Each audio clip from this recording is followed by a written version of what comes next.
Salam sejahtera Malaysia. Denyut nadi suara rakyat bergema di channel ini. Akhirnya sekali lagi ke bawah duli yang maha mulia Sultan Perak, Sultan Nazrin sekali lagi bertitah. Ampun tuanku, beribu-ribu ampun, sembah patik, mohon diampun. Baginda telah bertitah dan patik rakyat Malaysia sangat-sangat bersetuju dengan titah daripada baginda ini. Baginda bertitah memberi amaran kepada manusia-manusia yang suka mensensasikan, menunggang, mensensasikan agama kaum dalam berpolitik supaya menghentikan amalan-amalan sedemikian. Kerana itu boleh memecah belahkan, menghancurkan negara Malaysia. Jangan pentingkan kepala otak sendiri saja. Jangan pentingkan parti sendiri saja sehingga terlupa dasar-dasar utama negara kita, iaitu kita perlu untuk bersatu padu. Kita ada perlembagaan negara kita, negara Malaysia. Kita perlu bersatu padu menjaga perlembagaan ini.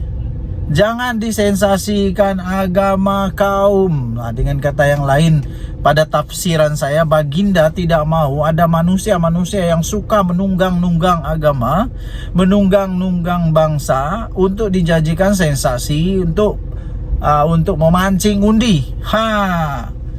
Jangan ya. Ini menghancurkan. Ini menghancurkan kesatu paduan negara Malaysia. Jangan hanya kerana untuk dapat undi, untuk dapat untuk dapat memerintah, berkuasa hanya beberapa tahun, negara pula akan hancur. Negara pula akan merana berpuluh-puluh tahun untuk memperbaiki yang sudah hancur. Pikir baik-baik. Negara kita Malaysia ni majmuk tau. Berbilang bangsa, berbilang agama. Adakah anda setuju dengan titah baginda Sultan Perak ini? Patik rakyat Malaysia sangat-sangat bersetuju dengan titah daripada baginda Sultan Perak ini. Saya betul-betul setuju bahawa manusia-manusia yang suka mempermainkan agenda agama, agenda politik, suku, bangsa, entah apa-apa, berhentilah buat demikian. Sebab tidak berbaloi dengan hanya berpolitik macam begitu, negara Malaysia punya perpaduan hancur. Jadi tinggalkan komen anda, apa pendapat anda. Denyut nadi suara rakyat bergema di channel ini. Kita jumpa lagi, bye-bye. Salam sejahtera Malaysia, denyut nadi suara rakyat bergema di channel ini. Okey, tuan-tuan dan puan-puan yang dihormati sekalian, benda yang paling trending sekarang ialah tentang audio rasuah. Audio rasuah yang sekarang ini memang di mana-mana, surat khabar, newspaper, malah ahli politik, pembangkang kah, kerajaan kah, rakan-rakan Anwar kah, musuh-musuh Anwar kah, musuh Zahid kah, kawan Zahid kah, semua sibuk pasal benda tu sekarang. Okey, dan nampaknya seolah-olah kes rasuah yang kali ini ni, yang bocor ini, seolah-olah dapat mempersatukan yang musuh dan yang kawan ya. Dapat mempersatukan yang musuh dan kawan. Bagus juga rasanya ada benda-benda pendedahan begini, sebab satu-satunya yang mereka boleh bekerjasama untuk sama suara, sama pendapat, ialah untuk membenteras rasuah. Malang sekali ialah apabila ramai juga yang komen, yang bagi statement dekat newspaper kah, di mana-mana, Facebook kah, di WhatsApp kah, di X kah. Ramai juga yang cuba-cuba untuk bagi statement, minta itu ini, siasat lah apa semua. Tapi ramai juga yang tidak sedar bahawa dia sendiri pun kena cermin diri juga. Dia sendiri kena cermin diri juga.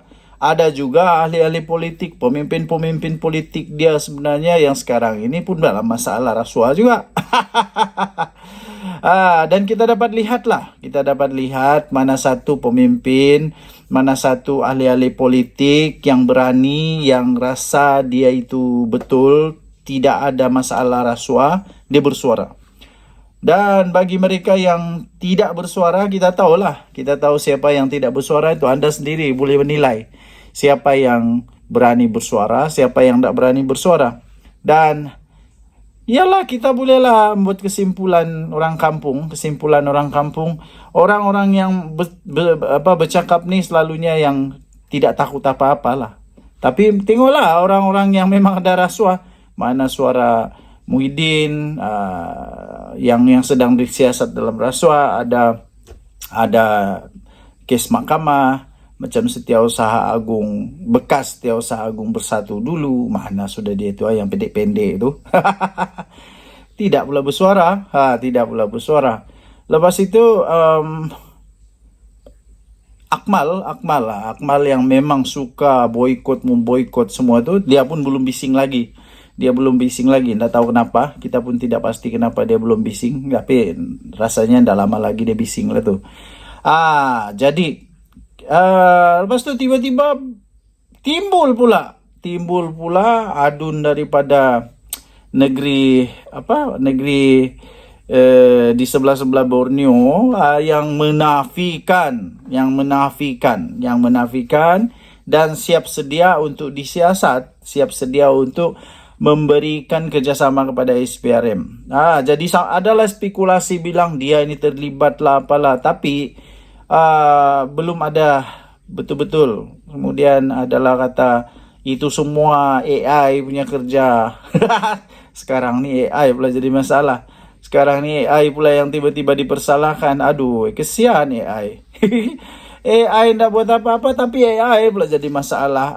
Sepatutnya AI ini dapat membantu manusia, bukan untuk dipersalahkan. Lepas ni pula, harap-harap lepas ini, jangan pula setiap kali ada benda-benda yang ditimbulkan macam tu, semua AI jadi masalah. Internet jadi masalah. Kecanggihan mengedit jadi salah. Last semua tidak ada case. Semua tutup case sebab semuanya jadi hanya AI. Janganlah macam tu. Okey, saya secara pribadi menyokong penuh kepada SPRM. Saya menyokong penuh SPRM untuk menyiasat perkara ini sedalam-dalamnya, biar orang yang bersalah dihadapkan di muka pengadilan. Kalau salah, tidak salah, lepaskan. Kalau salah, tolong ambil perhatian dan ambillah tindakan segera supaya benda ni jangan lagi menjadi virus. Kalau memang betul dia berlaku, ini boleh menyebabkan kepincangan dalam projek-projek pembangunan. Bayangkan kerana rasuah, projek yang boleh 5-6 juta begitu, lepas tu dibuat berapa juta? Mungkin 2 juta, 3 juta. Lepas tu juta-juta yang lain tu bagi-bagilah dengan rasuah. Inilah yang menyebabkan kepincangan kepada projek-projek. Kualiti tidak sampai. Kita ingat baliklah sekarang yang sedang disiasat oleh oleh SPRM dalam nafas. Bajanya tidak ikut spesifikasi, macam-macam masalah. Jadi yang masalahnya ialah rakyat ini yang dapat masalah nih. Orang politik makin kaya. Dorang bagi-bagi di antara dorang kalau ada terjadilah. Yang jadi masalah ini orang kampung, orang yang mengharap betul-betul projek itu dilaksanakan dengan betul. Ini yang jadi masalah. Kesian dekat orang kampung. Okey, so kita tunggu saja keputusan daripada SPRM. Jangan dulu buat apa-apa andaian. Nanti jatuh fitnah. Kecuali kau ada banyak duit 1.35 juta kah, kau ada banyak duit berjuta-juta kah, 10 juta kah, siap sedia dengan 10 juta, okeylah. Siaplah buat fitnah. Okey, tidak ada masalah. Jangan nanti sudah kena fitnah 10 juta, barulah kau korek sana atau korek sini. Okey, so itulah nasihat saya. Dan saya punya sokongan kepada SPRM yang tidak berbelah bagi. Okey, saya tetap dengan SPRM, tetap dengan mahkamah tetap dengan keputusan-keputusan perundangan yang ada di Malaysia. Kita berada di negara yang bertamadun, ya, bertamadun, bukan tidak bertamadun. Dan bagi saya, manusia-manusia yang suka makan duit haram daripada rasuah ni adalah manusia yang tidak bertamadun. Tidak bertamadun. Sedia. Lepas tu apalagi makan duit haram tu daripada rasuah tu, kalau dibagi makan pula pada anak bini, dibagi makan kepada orang lain, itu semua kena fikir tau. Semua kena fikir.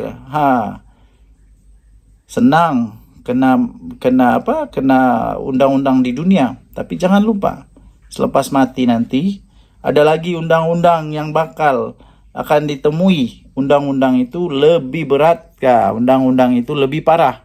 Lebih parah. Nanti masuk neraka selama-lamanya. Lebih baik bertobatlah. Cepat-cepat bertobat. Apapun agama Anda, saya pasti rasuah itu dosa. Rasuah itu dosa.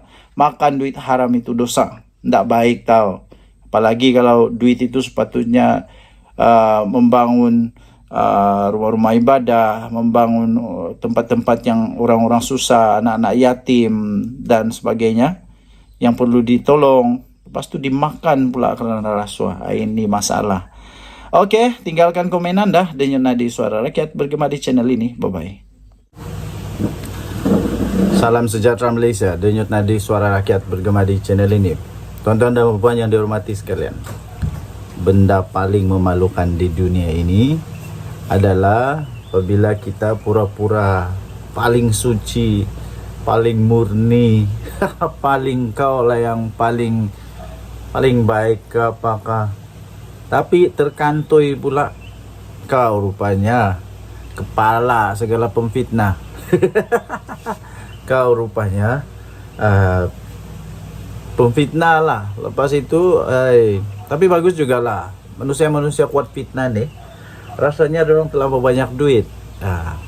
Kenapa? Sanggup untuk hilang berjuta-juta ringgit. 1.3 juta, 300 ribu, 200 ribu, 40 ribu, macam-macam lah jumlah. Sanggup hilang demi untuk supaya dapat memfitnah. Supaya dapat memfitnah pertama. Kedua, supaya puas hati lah. Yang lahabaunya pula manusia-manusia walaun ni cepat betul dorang percaya apa aja dicakap, semua percaya. Cakap A percaya, cakap B percaya, walaupun dah ada fakta, walaupun dah ada bukti, cakap saja percaya aja. Yalah, biasalah, lantak kamu lah, kepala otak kamu kan, jadi lantak kamu lah. Lantak kamu lah. Yang penting saya mau nasihati kepada kawan-kawan yang beragama, apa saja agama kamu, jangan ikut orang yang suka fitnah. Nanti lama-lama kamu pun suka fitnah. Lepas itu bila kamu sudah suka fitnah, lama-lama kamu pun jadi kepala fitnah juga. Apa jadi Muhyiddin Yassin kalah di mahkamah kerana memfitnah Lim Guan Eng. Memfitnah Lim Guan Eng, kata macam-macam lah dia kata tentang Lim Guan Eng. Dan akhirnya mahkamah mendapati bahawa Muhyiddin Yassin adalah pemfitnah. Dia penipu besar, pemfitnah besar. Apa yang tak besar? Dia punya saman tu bukan kecil tau, 1.35 juta kena saman. Disuruh bayar kepada Lim Guan Eng. Itulah kamu Muhyiddin, kamu suka betul kasih jadi orang-orang DAP ni kaya. Betul. Orang-orang PAS, orang-orang bersatu. Dulu si Papa Gamu Papa Gamu suka betul diorang ini kasih kaya orang-orang PAS, suka kasih kaya orang PKR. Sebab diorang fitnah, lepas tu bayar, kalah bayarlah, kaya bayar, kalah bayar. Bagus jugalah. Lim Guan Eng diam-diam saja dapat 1.35 juta. Bagus lah Muhyiddin Yassin ni punya geng, memang bagus. Teruskan memfitnah supaya kamu makin jadi papa kendana. Tapi ingat, nanti kalau sudah kiamat nanti, apabila kiamat nanti, kena jawab dengan Tuhan tau. Kena jawab dengan Tuhan. Kalau di mahkamah dunia pun kalah, rasakan nanti di mahkamah dunia apa perasaan. Ingat, Dosa memfitnah itu bukannya kecil. Besar tuh, besar sangat. Oke, jadi Muhyiddin Yassin telah kalah di mahkamah kerana memfitnah Lim Guan Eng. Dan sekarang terbukti bahawa memang Muhyiddin pun kaki fitnah. Ini mahkamah yang tentukan tahu, bukan orang kampung saya yang tentukan. Jadi sekarang Muhyiddin Yassin pun memang sudah sah menjadi ahli kelab pemfitnah. Itulah mentor saya dulu kata, jangan suka kawan dengan orang pemfitnah. Nanti lama-lama jadi fitnah, nanti lama-lama pun jadi kaki fitnah. Itulah Muhyiddin Yassin kan. Dia sekarang ini berkawan dengan orang-orang yang pernah kena saman fitnah. Akhirnya dia pun kena calit juga lah dengan bau fitnah. Aduh, pening kepala. Ini baru satu. Banyak lagi kes mahkamah yang Muhyiddin Yassin bakal hadapi ni, yang sedang hadapi sekarang. Okey, so apapun Muhyiddin Yassin mengarahkan dia punya lawyer dia supaya buat rayuan. Buat rayuan supaya dibatalkan kerana dia yakin dia tidak memfitnah. Minta maaf tuan-tuan dan puan-puan. Benda yang memang ada fakta sukar untuk menang. Apatah lagi kalau memang Lim Guan Eng ada bukti dia. Apatah lagi kalau Lim Guan Eng ada bukti dia bukan dia yang tiada tanda tangan dia, siapa menteri waktu itu. Waktu bila macam-macam lah. Silap-silap Muhyiddin Yassin hanya buang duit saja untuk melawan balik ataupun apalah. Dan saya fikir satu benda, faktanya ialah kalau Muhyiddin Yassin memang yakin betul dia tidak salah, saya rasa dia pasti tidak akan serta-merta untuk menurunkan fitnah dia itu di Facebook dia turunkan dari media sosial dia itu. Dia tidak akan turunkan dia punya kenyataan itu, ataupun dia tidak akan kasih buka lah serta-merta. Tapi kerana serta-merta dia buka dia punya hantaran itu, maksudnya dia betul tahu lah itu dia salah kan. Aduh, ketahuan kantoi salah, terpaksa buang lah dia punya post. Okey, tinggalkan komen anda. Dan nanti Suara Rakyat berkembali channel ini. Jangan lupa tekan butang subscribe, like dan share. Malaysia kita punya, cintai Malaysia aku, kita jaga kita jumpa lagi. Bye-bye. Salam sejahtera Malaysia. Dengan nanti Suara Rakyat bergema di channel ini. Teletubbies pula begini. Okey, tuan-tuan dan puan yang dihormati sekalian. Sekali ini saya mau educate lah. Saya mau educate orang-orang yang bakal pergi mengundi, yang sudah pernah mengundi. Saya mau bagi tahu kamu apa sebenarnya tugas utama MP, ya? Tugas utama ahli parlimen. Kamu tahukah apa tugas utama ahli parlimen? Tugas utama ahli parlimen menjadi wakil rakyat.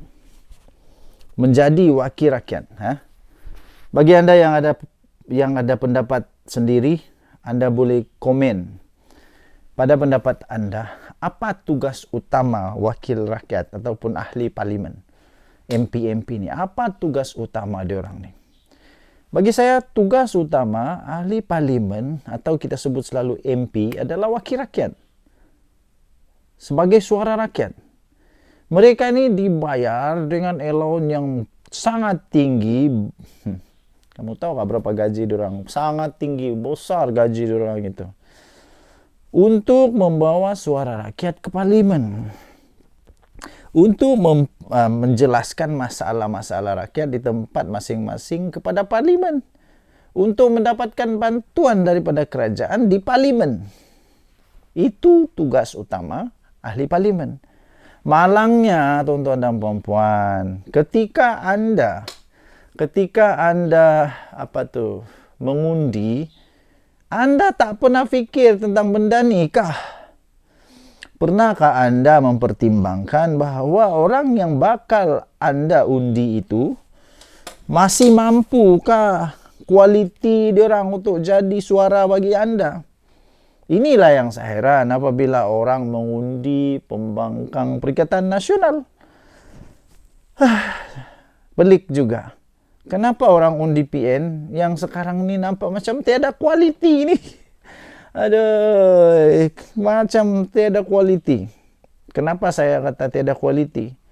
Benda yang dorang buat, yang dorang bahaskan di parlimen, benda yang tidak ada kena-mengena pun dengan dorang punya MP, dorang punya parlimen. Dulu tahu, benda yang paling saya rasa lucu, sampai sekarang saya susah move on. Kenapa baju pramugari, baju nurse, kenapa baju-baju itu perlu untuk dipersoalkan? Itu pula mau dibahas. Aduh, maai, pening kepala aku. Ya, kalau mau ditambahkan allowance sebab untuk beli baju itu okey.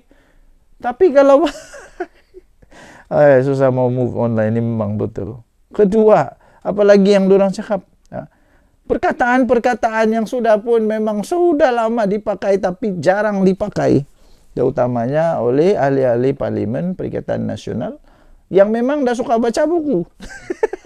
Memang dah suka baca buku, dorang suka tengok TikTok, suka tengok WhatsApp sebagai rujukan. Itulah.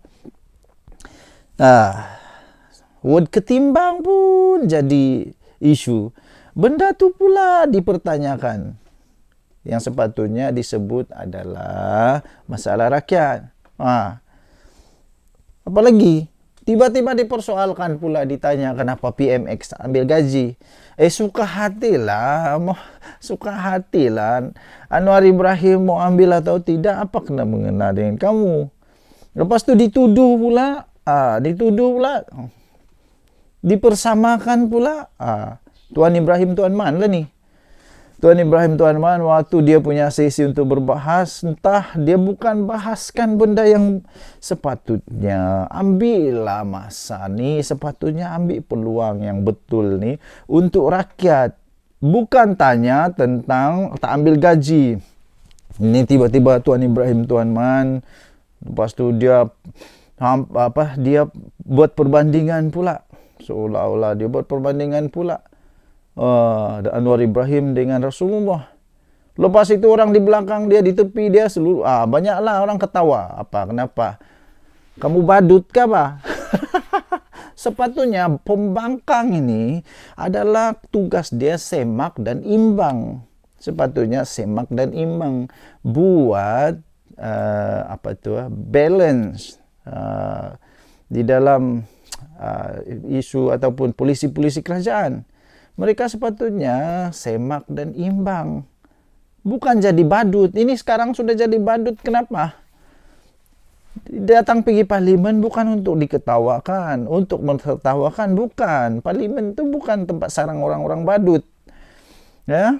Parlimen itu bukan tempat untuk orang-orang badut. Bukan tempat untuk orang-orang yang suka mentertawakan orang. Bukan. Parlimen itu tempat manusia-manusia bijak. Parlimen itu tempat manusia bijak. Jadi bagi anda yang mau memilih manusia bijak, pastikan anda pilih manusia yang betul-betul bijak, bukan badut-badut. Bukan yang datang sana hanya untuk cerita benda-benda badut. Begitu ya. Jadi saya haraplah rakyat Malaysia, saya harap anda makin bijak. Makin bijak. Jangan makin tak bijak. Jangan pikir yang penting undi dia. Bukan. Fikir jangka panjang, ya, fikir jangka panjang. Fikir jangka panjang. Jadi kalau mau undi, fikirlah baik-baik, ya. Okey, Denyut Nadi Suara Rakyat bergema di channel ini. Jangan lupa tekan butang subscribe, like dan share. Bye-bye. Salam sejahtera Malaysia, Denyut Nadi Suara Rakyat bergema di channel ini. Hai, pelik-pelik juga kadang-kadang orang-orang yang tak faham, yang sok faham, yang perasan faham, yang pura-pura faham tapi tak faham, tak tahu apa-apa pun. Baru-baru ini fashion valet menjadi perhatian kerana disiasat oleh SPRM. Tiba-tiba adalah orang komen saya, adalah orang cuba untuk terkam saya. Kata Perdana Menteri itu memang gila menyiasat. Gila menyiasat. Apa maksud kau gila menyiasat? Pertama sekali, Perdana Menteri Datuk Seri Anwar Ibrahim memang tu kerja dia. Kami tinggal di negara Malaysia. Kami tinggal di negara Malaysia, kamu tinggal di negara mana? Terpulang kepada kamu lah. Kalau kamu bukan di Malaysia, itu terpulang kepada kamu. Tapi kami tinggal di Malaysia. Kami mau Perdana Menteri seperti Datuk Seri Anwar Ibrahim yang buat kerja dengan betul. Kalau anda tidak suka macam begitu, anda buatlah di negara anda sendiri, di negeri anda sendiri. Di mana anda mau buat, buatlah. Tapi kami mau ada Perdana Menteri macam Datuk Seri Anwar Ibrahim. Bagus pula begini. Terang pula kalau tutup lampu tu. Kami mau Datuk Seri Anwar Ibrahim buat kerja dia. Dan kedua, duit ni bukan duit mak bapak dia orang. Bukan duit kau, bukan duit bapak kau, bukan duit mak kau, bukan duit macing kau, bukan duit. Ini bukan duit kamu.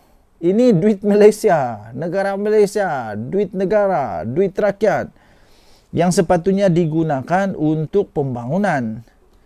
Kalau rugi, memang perlu disiasatlah. Jadi janganlah meroyan dulu. Ini baru siasatan. Salam sejahtera Malaysia. Denyut nadi suara rakyat bergema di channel ini. Tuan-tuan dan puan yang dihormati sekalian.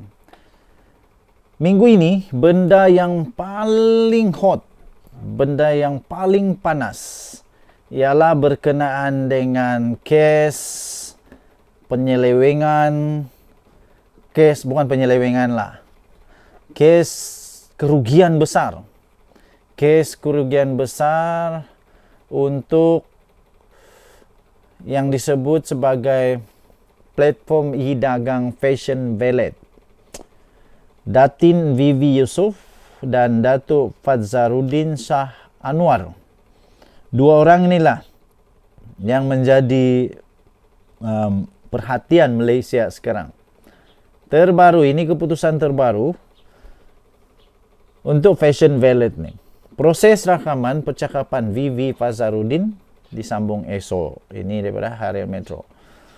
Proses mengambil keterangan pengasas platform e-dagang Fashion Valet, Datin Vivi Yusof dan Datuk Fadzarudin Shah Anwar di Ibu Pejabat Suruhanjaya Pencegahan Rasuah Malaysia SPRM akan bersambung esok. Ini bila punya berita ni. Kita tengok dulu 5 November, maksudnya hari inilah. Hari ini akan bersambung dia punya proses siasatan ni lah, atau keterangan. Menurut sumber, proses rakaman percakapan itu adalah bagi membantu siasatan mengikut Seksyen 18 Akta SPRM 2009. Difahamkan proses ambil keterangan itu dijangka akan selesai pada jam 10 malam. Pasangan terbabit sebelum itu telah hadir di Ibu Pejabat SPRM pada jam 2.30 petang. Kehadiran mereka disahkan sendiri oleh Ketua Pesuruhjaya SPRM Tan Sri Azam Baki. Ia susulan daripada laporan kerugian pelaburan dana Hazanah Nasional Berhad Hazanah dan permodalan nasional berhad PNB dalam Fashion Valet yang berjumlah 43.9 juta. Luar biasa kerugian ini. Ini memang luar biasa. Kerugian 43.9 juta ini memang satu yang sangat luar biasa di dalam perniagaan. Lagi pula Fashion Valet ni apa dia punya portfolio sebenarnya. Apa dia punya ni memang agak luar biasa lah. Sebab itu disiasat oleh SPRM. Jangan pula lepas ni kata Anwar Ibrahim ni gila menyiasat. Tidak, ini duit negara Malaysia, duit negara Malaysia. Kalau duit mamak kau, duit bapak kau, duit nenek kau, duit aki kau, suka hati kamu lah. Mau buat apa, buatlah. Kamu mau buang kah, mau bakar kah, mau apa, mau beli apa, mau labur di mana, suka hati kamu lah. Itu kamu punya duit. Mak bapak kamu punya duit, datuk nenek engkau punya duit. Tapi ini duit rakyat Malaysia, duit negara. Memanglah kena siasat. Datuk Seri Anwar Ibrahim dibayar gaji, yang dia tidak ambil gaji, dia ambil allowance saja. dibayar untuk buat kerja nih. Kenapa kamu suka kah dia jadi Perdana Menteri yang gaji buta? Mau dia jadi Perdana Menteri yang membiarkan saja benda-benda begini kah? Aduh, sebab itulah rakyat Malaysia pilih Datuk Seri Anwar Ibrahim sebagai Perdana Menteri. Supaya dia boleh buat kerja betul. Supaya dia boleh buat kerja yang sebenar-benarnya sebagai seorang Perdana Menteri. Nah, jangan pula kamu, kalau memang kamu suka Perdana Menteri yang tidak suka buat siasatan. Kalau memang kamu suka Perdana Menteri yang tidak suka buat kerja, kamu buatlah cipta negara sendiri. Kami di Malaysia, kami suka Perdana Menteri yang buat kerja dengan betul. Kami di Malaysia mau Perdana Menteri kami yang memang bijak menyelesaikan masalah-masalah keuangan, terutamanya masalah itu melibatkan wang negara, wang rakyat. Kalau kamu tidak suka, terpulang pada kamu lah. Itu hal kamu. Kamu membuat negeri kamu terpulang. Tapi ini negara Malaysia. Pasangan suami istri itu antara 6 individu yang direkam percakapan. Susulan pegawai penyiasat menyerbu 4 lokasi termasuk sebuah kementerian semalam. Sebelum itu, pegawai penyiasat SPRM menyerbu pejabat Fashion Valet dikaitkan. Selain Fashion Valet, turut diserbu secara serentak adalah Kementerian Kewangan, MOF dan Hazanah dan PNB. Terbaik, inilah yang kita mau. Alang-alang kasih bersih semua termasuk di atasannya. Jangan bersihkan bilis-bilis saja. Yang perlu dicari kepalanya, naga-naganya, jerung-jerungnya. Habis. Memang perlu bergagar lah. Orang-orang yang memang perlu bergagar, perlulah bergagar. Kalau dia tidak buat salah, apa mau takut, kan? Apa mau takut? Tapi kalau memang ada salah, memang patut takut lah. Denyut nadi suara rakyat bergema di channel ini. Jangan lupa tekan butang subscribe, like, dan share. Bye-bye.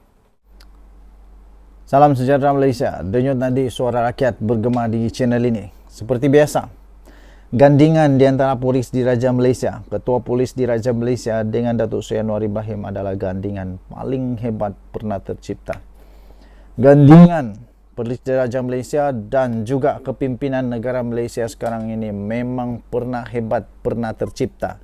Itu saya berani sahkan. Saya berani sahkan kerana belum pernah ada mana-mana pemimpin Perdana Menteri yang lebih berani, yang lebih bagus bekerjasama dengan mana-mana PDRM lah. Okay.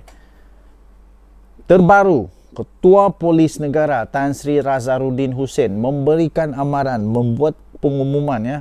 Dengar baik-baik bagi anda yang berkenaan. Negara Malaysia bukan macam dulu lagi,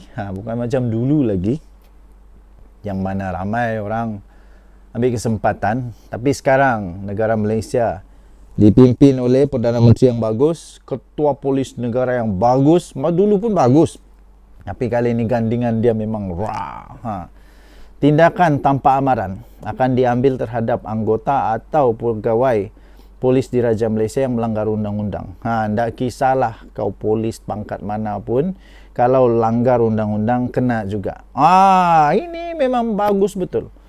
Ketua Polis Negara Tan Sri Razaruddin Hussein berkata PDRM sudah berkali-kali memberi amaran supaya anggotanya tidak melakukan sebarang perbuatan melanggar undang-undang bagi menjaga nama baik pasukan. Namun masih terdapat segelintir yang tidak mengindahkan amaran itu. Saya setuju Ketua Polis Negara ambillah tindakan. Kalau sudah diberi amaran, ambil tindakan teruslah. Baru dorang tahu tinggi langit ni rendah kah, tinggi kah, baru tahu.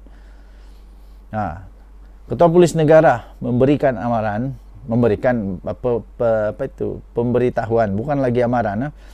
Ini memang terus akan diambil tindakan. Tidak ada lagi amaran. Tidak ada lagi amaran lepas ni. Action speak louder than word. Jadi katanya tindakan tegas akan diambil menggunakan undang-undang sedia ada jika terdapat anggota atau pegawai yang melakukan perbuatan menyalahi undang-undang. Katanya ketika dihubungi di sini hari ini. Beliau berkata demikian ketika mengulas mengenai 4 anggota ditahan. 4 anggota ditahan kerana disyaki mencuri barang kemas milik wanita yang ditemukan mati akibat sakit jantung dalam kereta diparkir kondominium di Setapak 1 Oktober lalu. Jadi selepas ini tak kisahlah apa yang kamu buat, tak kiralah apa kamu buat, ingat baik-baik. Ketua Polis Negara kita, Ketua Polis Negara yang memang bukan main-main ya. Beliau berkata Jabatan Integriti dan Pematuhan Standard JIPS Bukit Aman sedang meneliti rekod perkhidmatan 4 anggota yang ditahan itu sebagai sebagian daripada siasatan. Sementara itu, Ketua Polis Kuala Lumpur, Datuk Rusdi Muhammad Isa berkata kertas siasatan kes berkenaan telah dirujuk kepada Pejabat Timbalan Pendakwa Raya untuk tindakan lanjut. 4 anggota berkenaan sudah dibebaskan selepas tempoh reman mereka tamat. Jadi sebelum ini, Rusdi pada Jumaat memaklumkan 4 konstabel polis hingga kopral berusia dalam lingkungan 28 hingga 35 tahun ditahan di sekitar Setapak untuk membantu siasatan kes berkenaan. Menurut beliau, kes pada awalnya diklasifikasikan sebagai kertas inkuiri polis KIP dan selepas memperoleh beberapa keterangan, pihak polis telah mengklasifikasikan semula di bawah kes di bawah Seksyen 379 Kanun Keseksaan. Susulan penahanan itu, polis merampas sekeping resit dan seketul logam berwarna kekuningan berat anggaran 11.52 gram. Tahniah diucapkan kepada Polis Diraja Malaysia. Tahniah diucapkan kepada kepimpinan negara Malaysia. Tahniah diucapkan kepada Ketua Polis Negara. Memang hebat. Kita jumpa lagi. Bye. Salam sejahtera Malaysia. Denyut nadi suara rakyat bergema di channel ini. Akhirnya ada orang berani tegur Hadi Awang supaya berehat, bersara, letak jawatan, berhenti daripada berpolitik lagi.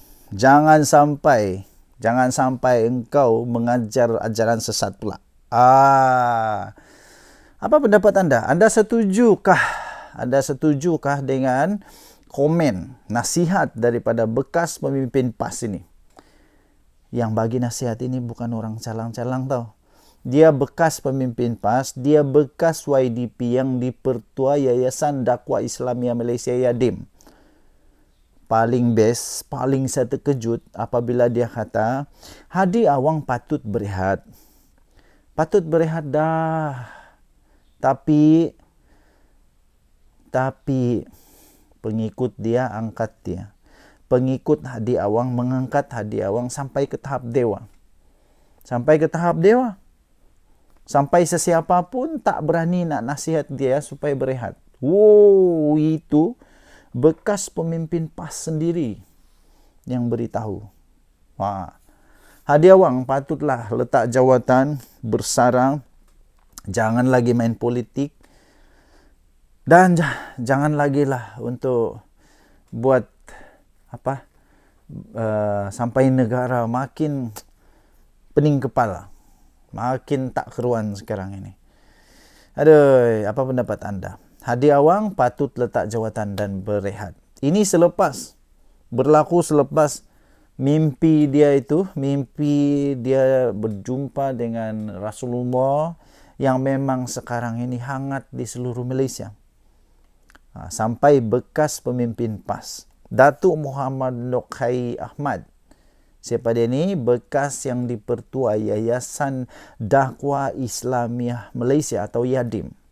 Dia kata, tiada yang berani untuk nasihatkan Hadi Awang. Walaupun Hadi Awang memang sepatutnya sudah lama patut untuk supaya dia berehat. Apa maksud berehat? Letak jawatan. Apa maksud letak jawatan? Berhentilah daripada buat onar lah, buat heboh, buat kecoh, buat semua orang makin bengong ni. Yang terbaru ini yang memang betul-betul ini saya pun tidak faham. Mereka rasa bukan agama Islam. Jadi saya tidak fahamlah apa implikasi dia, apa hukum dia berjumpa dengan Nabi Muhammad SAW di dalam mimpi. Sampai bekas pemimpin PAS ini, iaitu juga bekas YDP Yayasan Dakwah Islamiyah ini, yaitu Datuk Muhammad Nakai Ahmad ini, dia kata, tanda-tanda awal ajaran sesat ialah wujud ajaran baru Wujud ajaran baru itu diambil daripada mimpi bertemu dengan Nabi dan menerima arahan. Kita harap-harap, jangan pula tiba-tiba Hadi Awang kata dia terima arahan daripada Nabi Muhammad SAW. Kita harap-harap janganlah. Sebab menurut Datuk Muhammad Nakhai Ahmad ni, tanda awal ajaran sesat ialah wujud ajaran baru diambil daripada mimpi yang bertemu dengan Nabi SAW dan menerima arahan. Kita risau itu berlaku pula. Risau itu berlaku. Jadi, jangan sampai orang-orang yang jahil, yang tak tahu apa-apa, yang bukan tak tahu apa-apa lah, yang sudah ada ikatan dengan Hadi Awang. Akhirnya apa aja dia cakap ikut je. Apa saja dia cakap ikut je. Semua orang salah. Semua mufti salah. Semua orang-orang yang patut sebenarnya untuk didengar dia punya nasihat semua salah. Yang betul hanya satu, iaitu Hadi Awang. Satu-satunya yang betul Hadi Awang. Jangan sampai begitu ya. Kalau sampai begitu, memang masalah besar. Memang masalah besar dan patut untuk dihentikan segera. Okey? So, saya setuju. Bukan kerana pasal mimpi ke apa, tidak. Tapi saya setuju untuk Hadi Awang letak jawatan, berehat, bersara daripada politik kerana dia sudah semakin tua. Dia sudah semakin tua dan pada pendapat saya Hadi Awang tidak mampu lagi menggalas tanggungjawab dia sebagai ahli parlimen. Kenapa? Sudah terbukti berpuluh-puluh kali dia tidak datang parlimen sejak dia jadi ahli parlimen. Kenapa lagi perlu dia jadi ahli parlimen kalau sudah dia tidak mampu untuk jadi ahli parlimen? Ini yang menjadikan lebih pelik, lebih parah, lebih mengejutkan. Denyut nadi suara rakyat bergema di channel ini. Jangan lupa tekan butang subscribe, like dan share. Malaysia kita punya, cintai Malaysia aku. Kita jaga kita. Kita jumpa lagi, bye-bye. Salam sejahtera Malaysia. Denyut nadi suara rakyat bergema di channel ini. Benda yang paling panas ya setakat ini, benda yang paling panas untuk minggu ini. Benda yang paling panas untuk minggu ini salah satunya ialah tentang permohonan maaf Najib Razak. Permohonan maaf Najib Razak. Minggu lalu agaknya tiba-tiba Malaysia dikejutkan dengan kenyataan secara terbuka permohonan maaf Najib Razak di atas apa yang berlaku pada 1MDB. Semua haru biru. UMNO haru biru.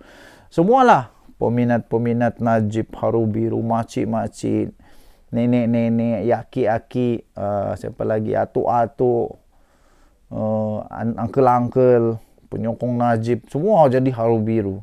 Terkejut. Benda tu memang betul lah.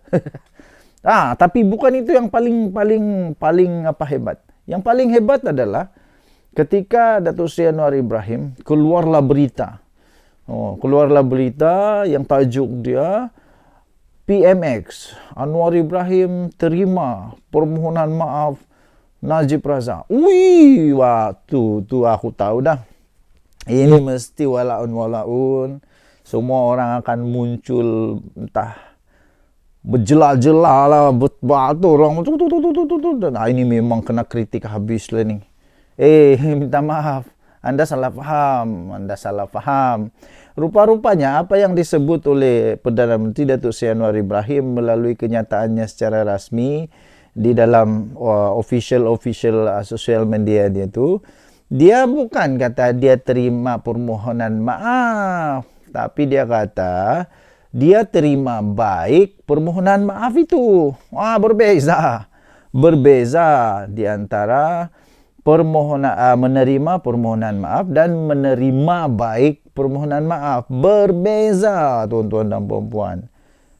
Datuk Seri Anwar Ibrahim bukan mengampuni kesalahan Najib Razak in term of undang-undang. Jangan salah faham. Selama ini yang paling konsisten melawan ketidakbetulan, melawan melawan semua salahku di dalam 1MDB. Yang paling konsisten adalah Datuk Seri Anwar Ibrahim. Memang tidak logik, tidak masuk akal apabila tiba-tiba lah konon-konon lah orang mula Anwar Ibrahim memaafkan, memberikan pengampunan kepada Najib Razak. Ui, tidak, kamu salah faham.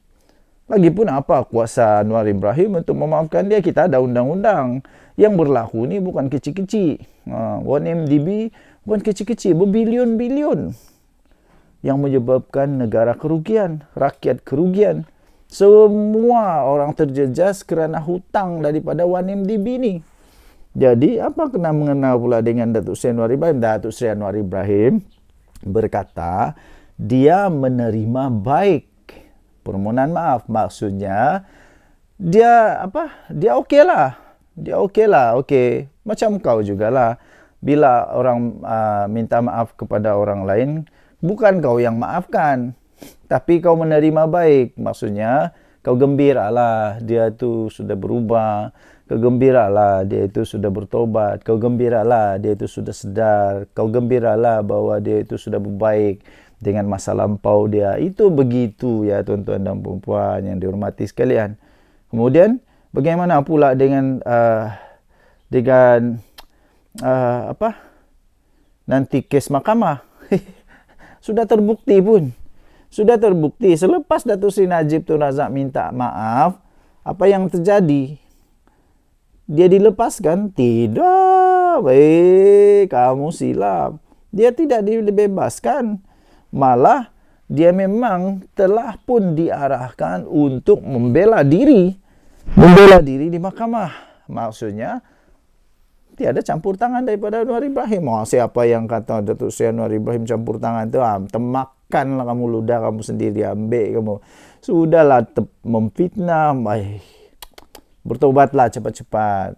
Yang suka memfitnah itu bertobat cepat-cepat ya. Okey, jadi adakah PMX tiba-tiba berubah selepas bergabung dengan Perikatan Nasional dengan Barisan Nasional? Minta maaf, tidak. PMX, Datuk Seri Anwar Ibrahim masih sama dulu, sekarang, sampai selama-lamanya. Dia akan lawan rasuah sampai selama-lamanya. Bagi anda yang memang sudah takut, terbaik bertobat cepat ya. Bertaubat cepat-cepat, pergi sembahyanglah. Bagi anda yang Kristian, pergi sembahyang di gereja, minta ampun cepat-cepat. Nah, begitu. Okey, Denyut Nadi Suara Rakyat bergema di channel ini. Jangan lupa tekan butang subscribe, like dan share. Bye-bye. Salam sejahtera Malaysia. Denyut Nadi Suara Rakyat bergema di channel ini. Akhirnya ada orang berani tegur Hadi Awang supaya berehat, bersara, letak jawatan, berhenti daripada berpolitik lagi.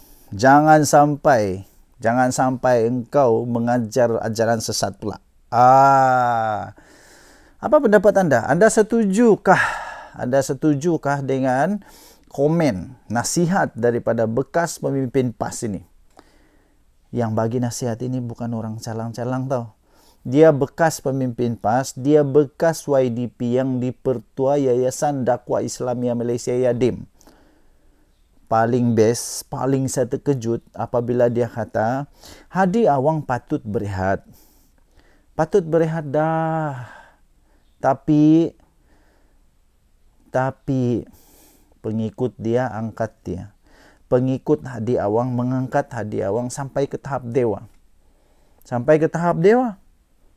Sampai sesiapa pun tak berani nak nasihat dia supaya berehat. Itu bekas pemimpin PAS sendiri yang beritahu. Hadi Awang patutlah letak jawatan, bersarang, jangan lagi main politik, dan jangan lagi lah untuk buat sampai negara makin pening kepala, makin tak keruan sekarang ini. Aduh, apa pendapat anda? Hadi Awang patut letak jawatan dan berehat. Ini berlaku selepas mimpi dia berjumpa dengan Rasulullah yang memang sekarang ini hangat di seluruh Malaysia. Sampai bekas pemimpin PAS, Datuk Muhammad Nokai Ahmad, Siapa dia ni? Bekas yang dipertua Yayasan Dakwah Islamiah Malaysia atau YADIM. Dia kata, tiada yang berani untuk nasihatkan hadiah wang. Walaupun hadiah wang memang sepatutnya sudah lama patut untuk supaya dia berehat. Apa maksud berehat? Letak jawatan. Apa maksud letak jawatan? Berhentilah. Berhentilah daripada buat onar lah, buat heboh, buat kecoh, buat semua orang makin bengong ni. Yang terbaru ini yang memang betul-betul ini saya pun tidak faham. Saya pun, oleh kerana saya bukan agama Islam, jadi saya tidak fahamlah apa implikasi dia, apa hukum dia berjumpa dengan Nabi Muhammad SAW di dalam mimpi. Sampai bekas pemimpin PAS ini, iaitu juga bekas YDP Yayasan Dakwah Islamia ini, iaitu Datuk Muhammad Nakai Ahmad ini, dia kata, tanda-tanda awal ajaran sesat ialah wujud ajaran baru. Wujud ajaran baru itu diambil daripada mimpi bertemu dengan Nabi dan menerima arahan. Kita harap-harap jangan pula tiba-tiba Hadi Awang kata dia terima arahan daripada Nabi Muhammad SAW. Kita harap-harap janganlah. Sebab menurut Datuk Muhammad Nakai Ahmad ni, tanda awal ajaran sesat ialah wujud ajaran baru diambil daripada mimpi yang bertemu dengan Nabi SAW dan menerima arahan. Kita risau itu berlaku pula. Risau itu berlaku. Jadi jangan sampai orang-orang yang jahil, yang tak tahu apa-apa, yang bukan tak tahu apa-apa lah, yang sudah ada ikatan dengan Hadi Awang. Akhirnya apa aja dia cakap ikut je. Apa saja dia cakap ikut je. Semua orang salah. Semua mufti salah. Semua orang-orang yang patut sebenarnya untuk didengar dia punya nasihat, semua salah. Yang betul hanya satu, iaitu Hadi Awang. Satu-satunya yang betul Hadi Awang. Jangan sampai begitu ya. Kalau sampai begitu, memang masalah besar. Memang masalah besar dan patut untuk dihentikan segera. Okey? So, saya setuju. Bukan kerana pasal mimpi ke apa, tidak. Tapi saya setuju untuk Hadi Awang letak jawatan, berehat, bersara daripada politik kerana dia sudah semakin tua. Dia sudah semakin tua dan pada pendapat saya Hadi Awang tidak mampu lagi menggalas tanggungjawab dia sebagai ahli parlimen. Kenapa? Sudah terbukti berpuluh-puluh kali dia tidak datang parlimen sejak dia jadi ahli parlimen. Kenapa lagi perlu dia jadi ahli parlimen kalau sudah dia tidak mampu untuk jadi ahli parlimen? Ini yang menjadikan lebih pelik, lebih parah, lebih mengejutkan. Denyut nadi Suara Rakyat bergema di channel ini. Jangan lupa tekan butang subscribe, like dan share. Malaysia kita punya, cintai Malaysia aku. Kita jaga kita. Kita jumpa lagi, bye-bye. Salam sejahtera, selamat pagi tuan-tuan dan puan yang dihormati sekalian. Saya ni bukan orang yang suka sangat untuk rasa excited ke. Okey, terus bersama-sama dalam video ini sebab kita akan bahas benda yang paling seronok, paling menarik. Saya challenge anda untuk jangan ketawa. Jangan ketawa, tapi saya lebih dahulu ketawa kot. Kenapa? Apa yang kita bercakap ni? Memang MP Perikatan Nasional ni memang kadang-kadang diorang ini seolah-olah otak masuk air. Otak masuk air. Aduh, apa tidaknya? Kita mau cakap ni beberapa MP daripada pembangkang ni, daripada Perikatan Nasional yang seolah-olah masuk air otak ni. MP Pendang, MP Langkawi, paling lucu MP Langkawi. Kejap lagi aku beritahu kamu. Lepas tu ketua kepada pembangkang. Walaupun dia bukan ketua pembangkang, tapi macam dia nih tahap dewa nih. MP Pendang, MP Langkawi, Hadi Awang, memang hebat lah orang-orang nih. Rata-rata MP pembangkang nih yang paling pelik, mereka nih suka gunakan apa? TikTok dan WhatsApp untuk jadi rujukan harian tahu. Aku pun tak paham. Macam mana pengundi-pengundi boleh percaya dengan manusia-manusia begini nih. Yang tengok TikTok, tengok WhatsApp sebagai rujukan. Lepas itu mentang-mentang lah hampa dapat immunity, boleh cakap apa yang hampa suka dekat parlimen, suka aja cakap dengan hanya berdasarkan kepada WhatsApp, TikTok, dengan apa lagi? Macam-macam lah, Instagram kah, Twitter, X kah, apa-apalah. Yang aku heran, macam mana manusia MP begini nih? Kenapa orang percaya dengan mereka nih? Tak pastilah. MP Pendang. MP Pendang lagi ni nombor 1 parah. Tiba-tiba dia kata dekat Dewan Rakyat, dia kata ada bekas menteri DAP, ada 94 juta ringgit ditemui di rumah. Alih-alih SPRM, ketua pesuruhjaya SPRM menafikan benda tu. Rupa-rupanya cik-cik, makcik-makcik, tuan-tuan dan puan-puan, benda ni kes lama. Dan kes ini sudah diklasifikasi, tak ada apa-apa berlaku pun. Tak ada berlaku apa-apa. Tidak dapat dibuktikan, tiada. Jadi, barulah MP Pendang ini tiba-tiba seolah-olah dia tak tahu apa-apa langsung apa yang berlaku dekat Malaysia. Seolah-olah dia tak tahu apa-apa langsung, dia dia keluarkan benda ni semula. Dia kena betul lah kali ini. Ada MP Langkawi. MP Langkawi pelik bin ajaib diorang ni. Saya pun tak faham macam mana Mahathir boleh kalah dengan dia. Saya pun tidak dapat faham, tidak dapat saya hadam macam mana MP Langkawi yang ada sekarang ini boleh kalahkan Mahathir. Saya pun tak dapat hadam tahu. Beyond my understanding, memang beyond my comprehend. Terbaru tahu. Dia kata sepatutnya kerajaan ambil alih Hotel GISB Langkawi dan tukar kepada Museum Agama Sesat. Lepas tu Reyes berdiri. Reyes ni bukan orang Islam tau. Reyes dia berdiri dan dia perbetulkan.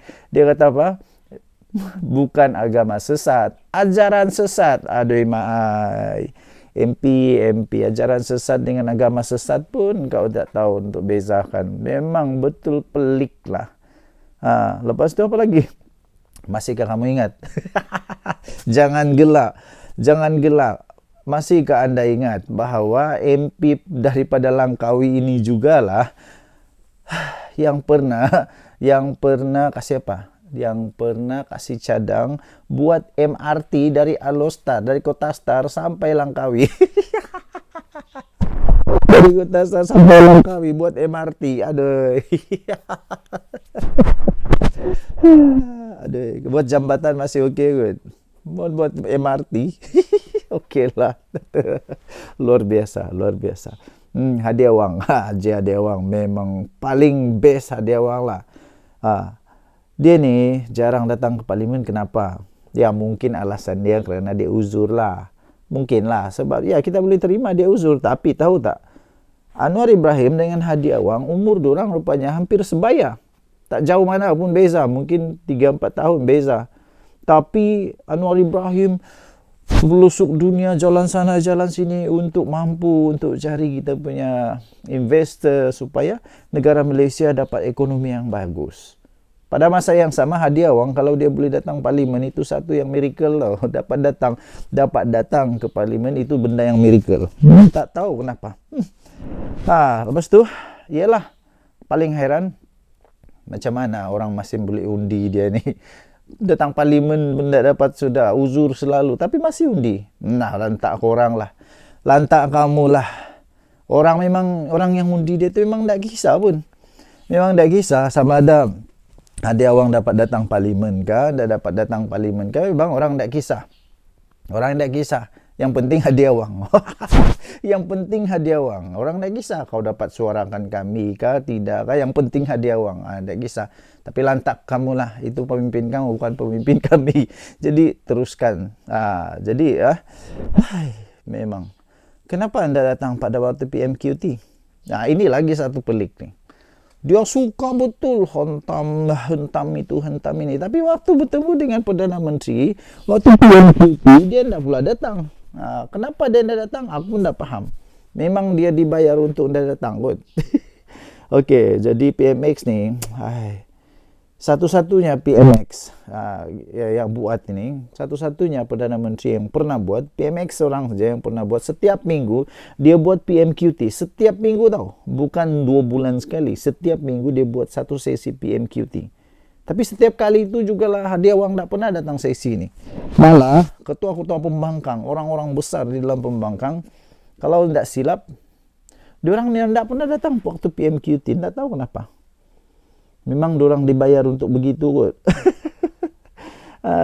Jadi pada sesi inilah sepatutnya datang dan tanya. Tapi yang pelik dia apa?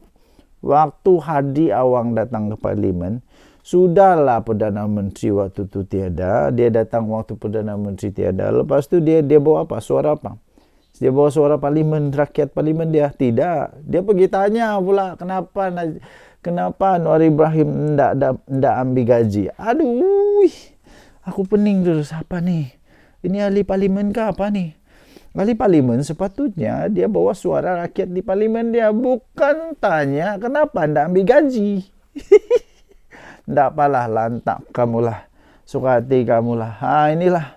Inilah yang berlaku di dalam Perikatan Nasional.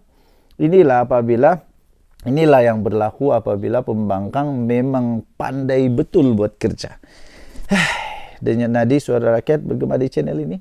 Jangan lupa tekan butang subscribe, like dan share. Malaysia kita punya, cintai Malaysia aku, kita jaga kita. Bye-bye.